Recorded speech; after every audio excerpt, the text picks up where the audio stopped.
From Dvorak's songs, my mother taught me in the arrangement for cellist and nightingale, Beatrice Harrison, and I'm not sure what the name of the nightingale was.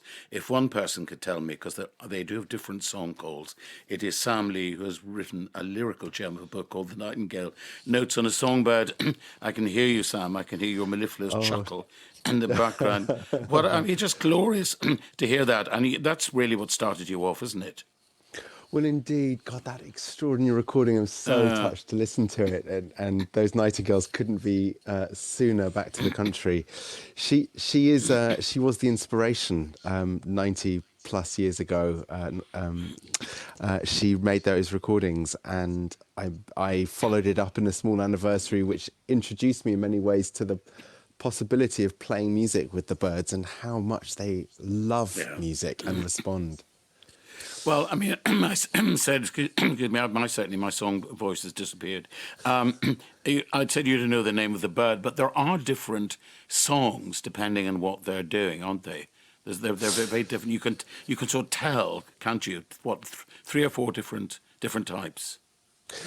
Indeed, there are three personalities of the bird, and each one will have over 250 phrases and almost thousands of different sounds that they improvise on.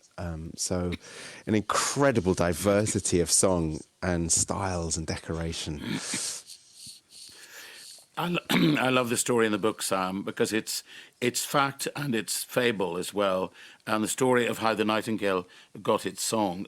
That is so touching. Can you tell us in a short space of time? I know it's all to do with the council of the birds who had to go to that liminal space between earth and the heavens where God dwelt because they needed to get their colours. Oh, I'm glad you brought that up. It's Oh, an old Romanian folk tale which I've sort of adapted and elaborated on, whereby the nightingale goes up with all birds to receive the painting, the coloration, because all birds once upon a time were just brown and feathery and didn't know one from the other. And as I write in the book, he kind of makes this journey, and but he's very shy and misses out. So when he finally knocks on God's door, she makes the offer of having run out of paint, of just having a little bit of gold left over, paints his throat, and so although Nightingale does not have much in the way of coloration or plumage variety, his color is in his song. it's so charmingly told, and it's as you call it. Goodness, I really am cracking up. As you say, it's a modest little brown bird, and you call it plain yet elegant and disguising his genius well. And of course, in decline in this country. Yeah, terribly so. When Beatrice recorded that recording, there must have been hundreds of thousands. We're now down to maybe 5,500 records are now a few years out of date, and they're declining at a rate of about 90% a year. So we're set to see their extinction within the next 30 to 40 years from England, which is a tragic thought that we'd lose a song like that from our landscape. Is there any hope? Well, there is, if how political am I allowed to get? If we were to get our things in order and start to look after our country and our nature, we have the worst rate of deforestation and nature depletion in Europe. And, there's so much we could do, and there's such an extraordinary vision of how, nightingales and many other birds be protected, land restored, nature brought back into our fields and into our lives, and also bringing money back into our economy. There's so many poetic reasons why the future could be better, but also financial ones.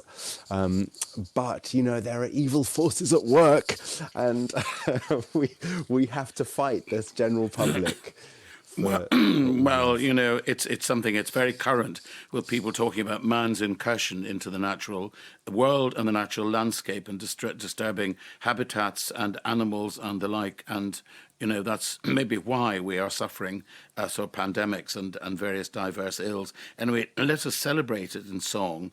Tell us about the falcon. I hope there's a nightingale. There is a nightingale in this one, isn't there? There is. Well, the song is an old, actually 1960s classic from Richard and Mimi Farina, Mimi being Joan Baez's sister. And this was a recording of the song that I made with Cosmo Sheldrake, wonderful musician. On one of the nights that I spend the Sing with Nightingale nights out in the woods with an audience. So there's about 30 people sitting around us as this song just came, and we recorded it, and it was so charming. It's ended up becoming part of the release, the EP release that's going with the book, coming out tomorrow.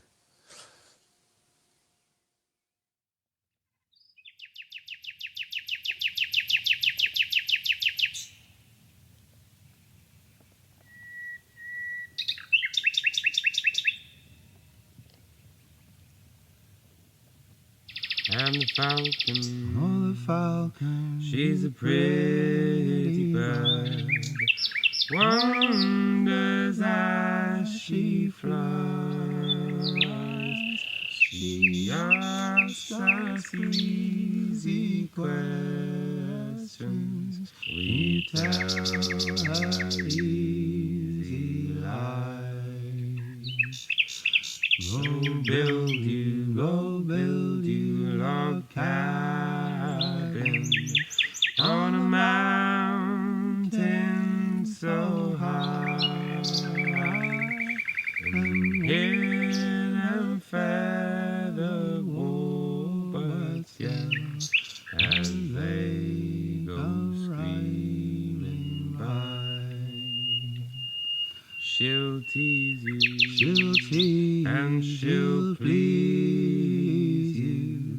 She'll satisfy your needs, but someday she might turn around and mold your hand and feet.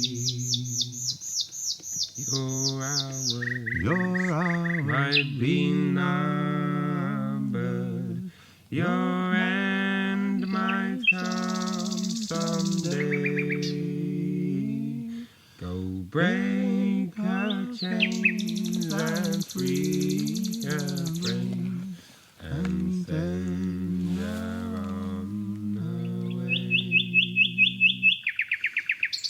And the falcon, oh the falcon, is a pretty bird, wonders as she flies. She asks us easy questions, we tell her easy lies. We tell her easy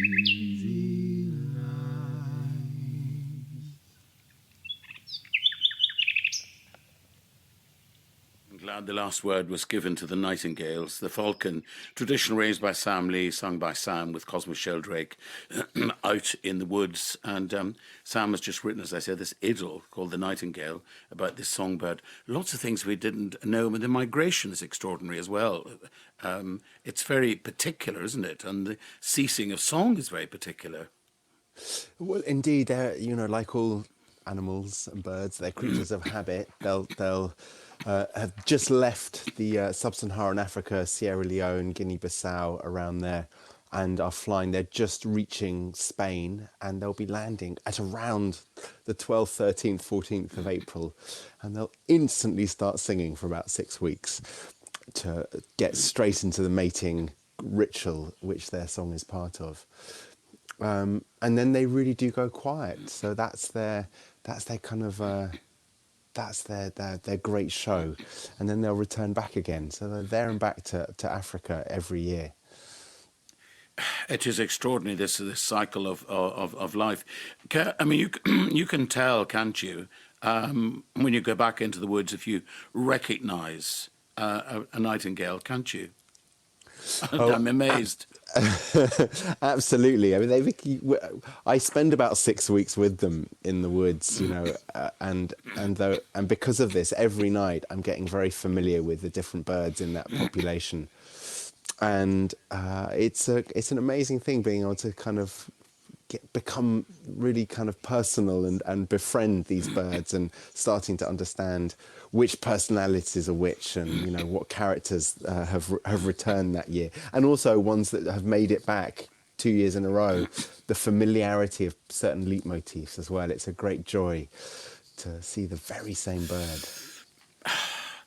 How musical would you rate them then, in musical terms? I mean, I suppose as far as virtuosity maybe, and just brilliance is concerned, because you know, listening to them, there seems to be such a variety of notes. Yeah, well, I will always say I think they're the greatest singer in the world. All the qualities that any musician, singer or player would aspire to. The understanding of silence, of acoustics, of decoration, of suspense. Yeah. It's all in there. The nightingale just innately knows these things and plays with them. And I like to think